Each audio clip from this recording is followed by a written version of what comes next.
If there's one phrase which irritates me every time I hear it repeated by drooling Neanderthals whenever they engage in any sort of argumentation because they can't think of anything original, it's the right side of history.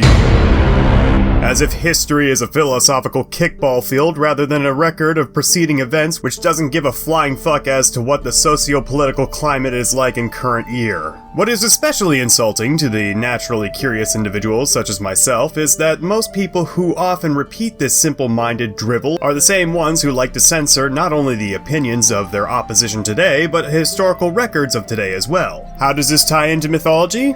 Well, because this phenomenon isn't exactly new.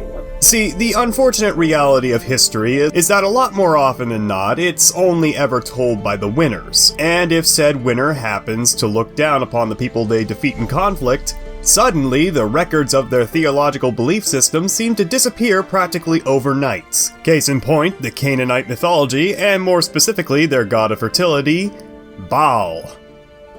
Or Baal. Or Baal. Or Baal. We don't know definitively. One day, Baal goes from being the most beloved deity of the Levant, Philistine Empire, and fucking Carthage, to never even finding a bastardized variation of himself in the pantheon of Rome, which, if you know anything about syncretism, you'd realize is a lot easier to get into than a sorority girl whose name is Stephanie. In fact, poor Mr. Baal here had such a rough time in the centuries following the collapse of Carthage that modern interpretations of the god look nothing like what the peoples of southeastern Europe had intended, thanks in part to another theist powerhouse, which is also conveniently housed within the borders of Italy. Put a pin in that one later because the Romans and Christians did a sloppy job of wiping out the entire metaphorical sink. And while some variations of the mythology were intentionally preserved via passages in the Bible for the sake of calling them heretical, unclean peoples who worship who demand incinerated human sacrifices. Gee, that sounds familiar. They did miss a spot just north of Canaan's borders called Ugarit. Now, while it's important to recognize that Ugarit was never really annexed into the Canaan nation, it's clear via the treasure trove of archaeological records left behind within the city's ruins of its residential quarters that these people were heavily influenced by the Canaanite language and cultural practices. One thing to note about these tablets is that they are incredibly well preserved with only some minor defacing, but that's not the most exciting part. We actually know who wrote these. It's a common debate among theological scholars as to who really wrote the books of the Bible, especially when it comes to the Old Testament. But here in Ugarit, not only does a guy sign his name on the tablets, he even details his sources and who commissioned the project. So Elimiku, a scribe working in conjunction with the chief priest Atanu, with the entire preservation project funded by King...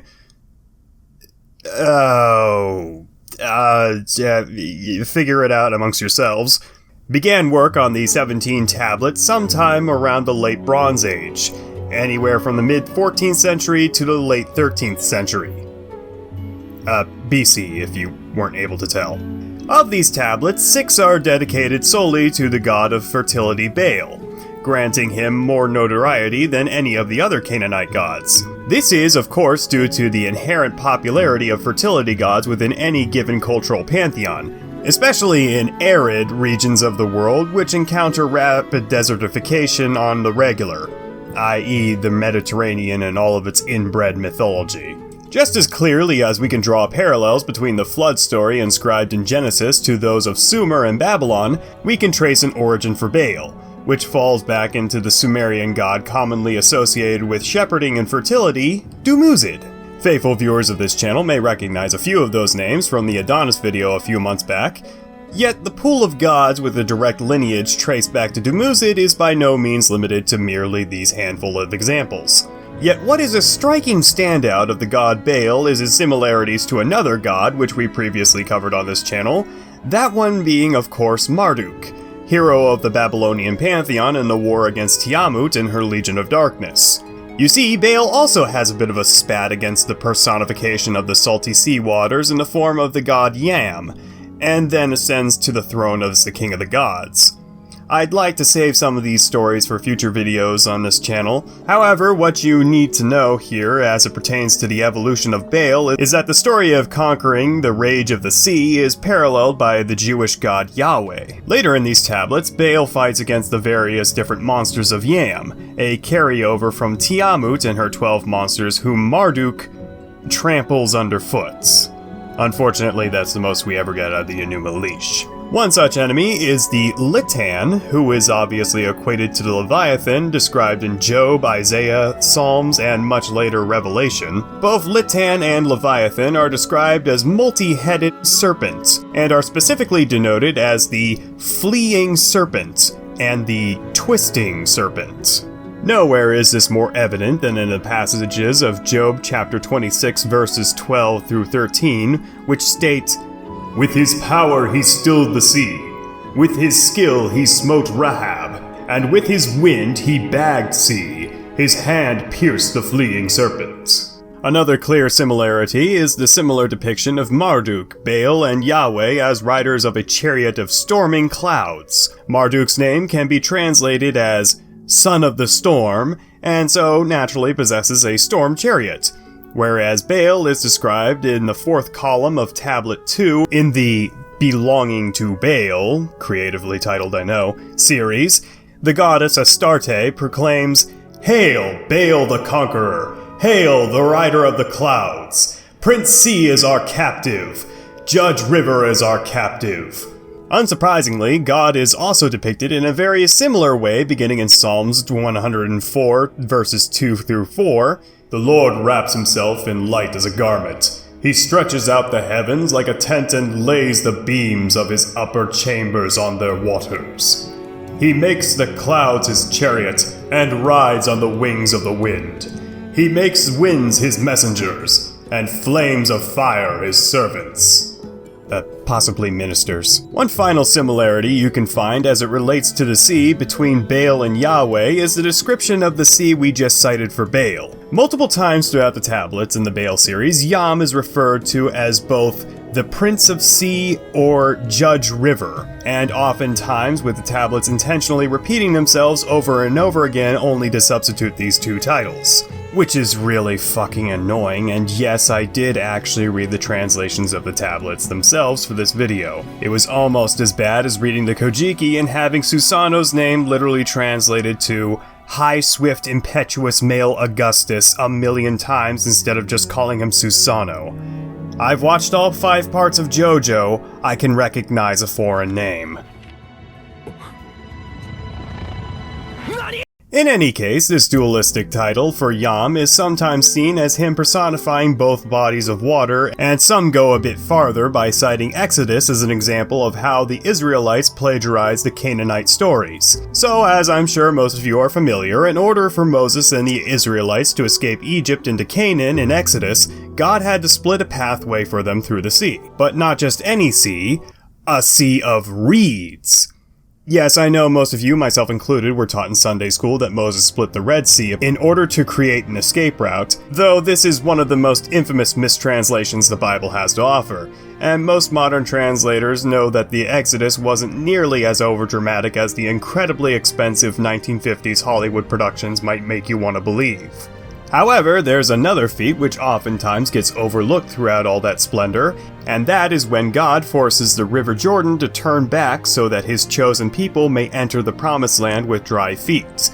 And because there are 2 instances of Yahweh mastering the waters of both the sea and the rivers, this has led some to theorize that this is in fact yet another example of Yahweh borrowing iconography from Baal. Though I would personally say that this line of argumentation is much flimsier than the first 2 parallels I cited, as the context in this case is a lot more metaphysical and does not involve avatars of the sea such as in the case of Yam. So I'll be charitable here and ask you all to take this example of religious parallels with a grain of salt. What cannot be written off so easily is the intersecting stories of both gods' palaces being built.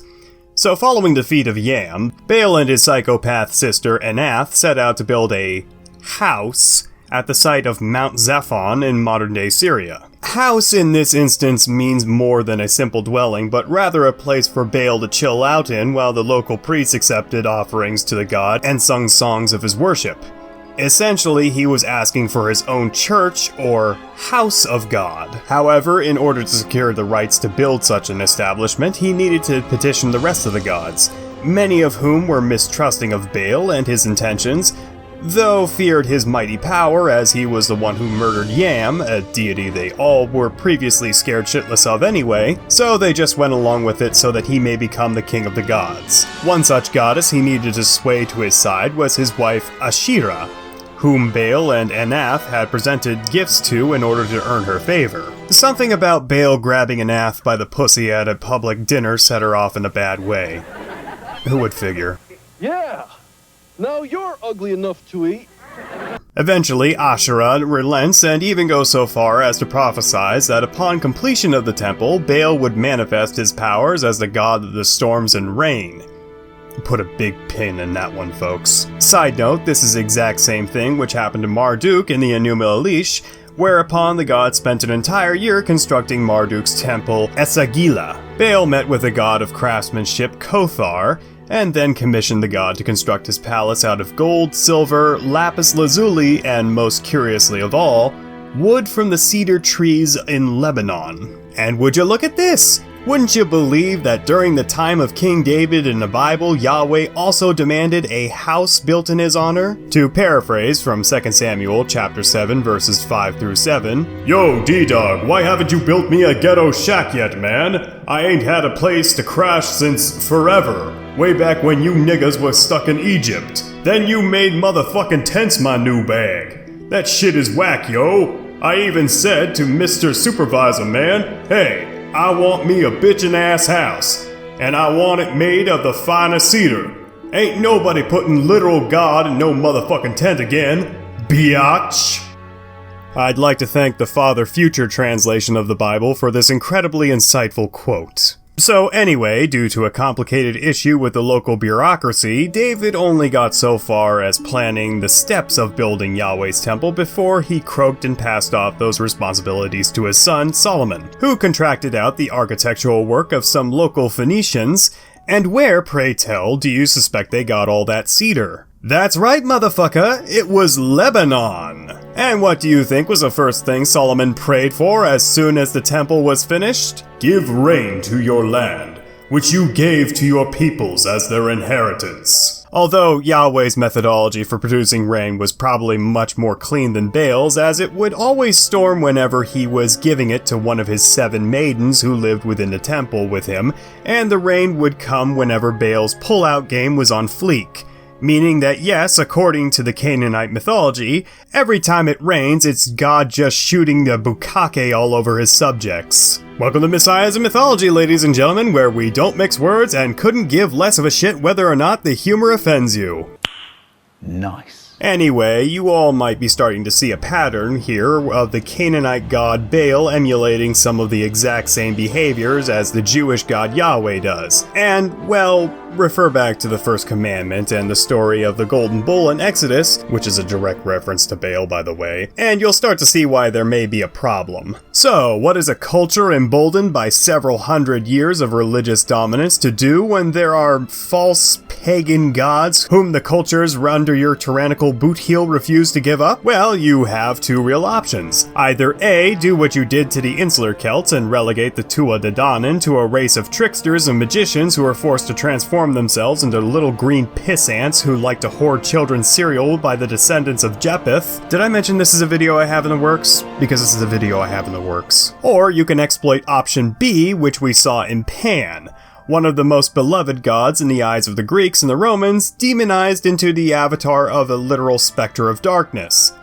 Oh hey, that's another video that may or may not ever come out. Well, I think you can all guess based on passages such as Numbers, Hosea, and Jeremiah, coupled with what the Israelites thought of Canaan and her people in a level of discrimination akin to what some people think America treats its minorities with, what option they decided to go with. Spoiler alert, it was option B. Now, it's important to understand that Baal, for many peoples of Canaan, is synonymous with a title, akin to something like owner or lord. The Baal from Ugarit we have been referencing up until now was more properly known as Ba'al Hadid, a name shared by the Sumerian god of rains. However, when it comes to demonology, a much more modern addition to Christian hierarchy, we can see Baal develop into several different horrendous monsters, many of which still bearing his name. Most infamous of these two are Beelzebub and... No. What the hell is he doing here? No! Baal, a sort of combination of naming convention which fuses Baal and El's names together. As is typical of most of these demons, Baal is seen as second in command to none other than the big man downstairs, while others see him as merely a duke in the houses of nobility by which demons classify themselves. This rather interesting interpretation of Baal is depicted with the features of a cat, human king, and amphibian, and is said to give those who invoke his name the powers of invisibility. And that's about the only consistent thing about Baal, as demonology is such an absolute clusterfuck of a field of study that I would almost need to take on a whole other channel just to decipher and straighten out all the different texts and accounts. Which I am not doing. Far more interesting though, we have Beelzebub, or Lord of the Flies. This demon is far more iconic, if for nothing else, a psychological thriller by the same title. Now, the name Beelzebub oftentimes gets conflated with Satan or Lucifer by those who associate each of these three figures into a singular persona. However, if we go by the ranking of the demonic hierarchy according to the 7 princes of hell, Beelzebub actually represents the least atrocious of the 7 deadly sins. That being gluttony. This may seem a bit odd, as while it's definitely confirmed that Beelzebub gets his name from the Canaanite god Baal, one might assume that due to the Israelites' long-seated hatred for the Canaanite culture stemming back to their lack of sexual boundaries, as we briefly touched on in our Inanna video, the name starts to make a bit more sense when you consider that the popular depiction of Baal at this time by the Jewish people was a pile of dung. That is one big pile of shit. Which attracted the lowly flies, the Phoenicians, which I suppose in a roundabout way relates back to gluttony because poop is associated with food. It's mythology. You have to do some mental gymnastics on par with a high school English teacher to get some of the symbolism, and even then, it's a shot in the dark. Just like it's a total shot in the dark whenever I cap off these videos by telling you all to subscribe for future content and join my Patreon for monthly perks, including my exclusive series Academic Ayakashi Archive. It's like an OnlyFans, except instead of stimulating your genitals, I stimulate your mind. Link is in the description below, every little bit helps. I want to take the time to thank you all very much for watching today's video, I hope you all enjoyed, and until next time, I hope you all have a God's blessed day.